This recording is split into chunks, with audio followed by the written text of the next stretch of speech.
अस्सलाम वालेकुम। आज हम हाजिर हैं दिल्ली की एक और मशहूर दरगाह जिसे लोग मटका पीर दरगाह के नाम से जानते हैं।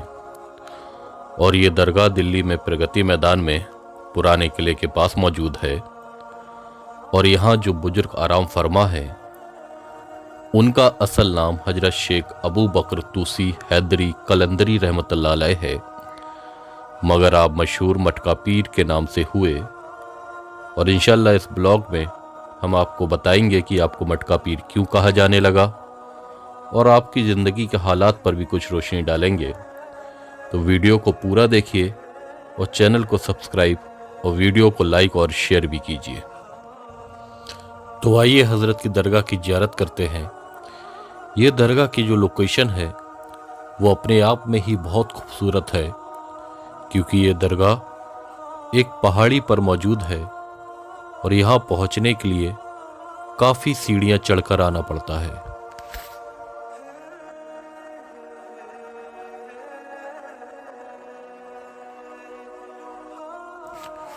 हजरत ख्वाजा शेख अबू बकर तूसी हैदरी कलंदरी रहमतुल्लाह अलैह अपने ज़माने के बहुत ही मशहूर व मारूफ बुजुर्ग थे, और आपकी बुजुर्गी से ख्वाजा जमालुद्दीन हासवी रहमतुल्लाह अलैह और सरकार महबूब इलाही हजरत निज़ामुद्दीन औलिया रहमतुल्लाह अलैह भी काफ़ी मुतासिर थे।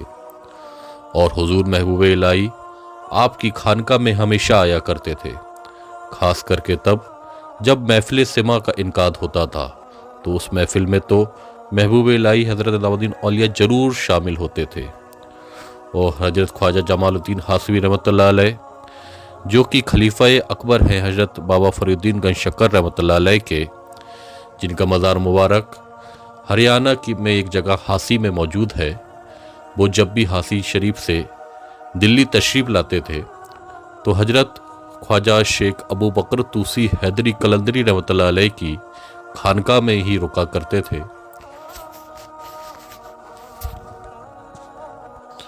आप सुल्तान गियासुद्दीन बलवन के ज़माने में ईरान से दिल्ली तशरीफ़ लाए और आपने दिल्ली में यमुना नदी के किनारे क़याम किया और यहीं अपनी खानका बनाई। एक बार का वाक़या है कि आपने देखा कि एक शख्स यमुना नदी में खुदकुशी करने जा रहा है। आपने उसे रोका और पूछा, तो उसने बताया कि उसे एक लाइलाज बीमारी है जिससे तंग आकर वो खुदकुशी करने जा रहा है। आपने अपने मटके से उसे 2 घूंट पानी पिलाया तो उसकी बीमारी ठीक होने लगी और वो कुछ ही दिनों में पूरी तरह सेहताब हो गया। जब इस वाक़ये की शोहरत लोगों में फैलने लगी और जब सुल्तान बलवन के पास तक ये बात पहुंची, तो उसने हजरत का इम्तिहान लेने के लिए एक मटके में लोहे की गोलियां और मिट्टी भरकर पहुंचाई। आपने उस मटके पर एक कपड़ा डाला और कुछ दुआ की। उसके बाद कपड़ा हटाया गया तो लोगों ने देखा कि लोहे की गोलियां भुने हुए चने बन चुके थे और मिट्टी गुड़ में तब्दील हो गई थी। आपने अपने खादिम को दूध लाने का हुक्म दिया और उसमें चने और गुड़ डालकर खीर बनाकर सब लोगों को खिलाई और एक मटके में सुल्तान को भी भिजवा दी। इसके बाद सुल्तान बलवन बड़ा शर्मिंदा हुआ और हमेशा आपका फर्माबरदार रहा। आपके पास अपनी बीमारी और परेशानी लेके आने वाले लोगों को आप मटके में पानी भरकर देते थे, जिसे पीने के बाद उनकी बीमारी और तकलीफ दूर हो जाती थी, और इसी वजह से आपको मटका पीर कहा जाने लगा।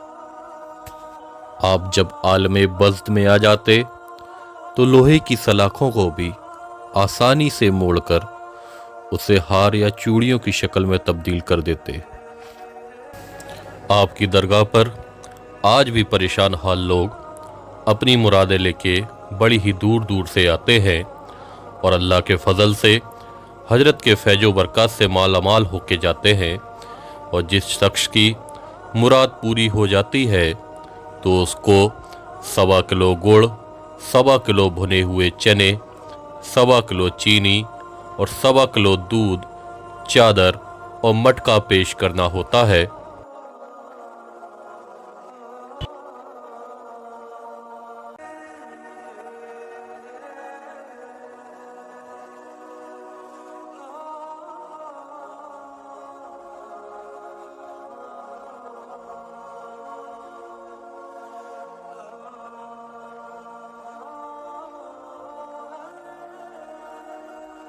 आपके मुरीद व खलीफा हजरत रहीमुद्दीन इराकी रहमतुल्लाह अलैह हैं और ये उन्हीं का मज़ार मुबारक है।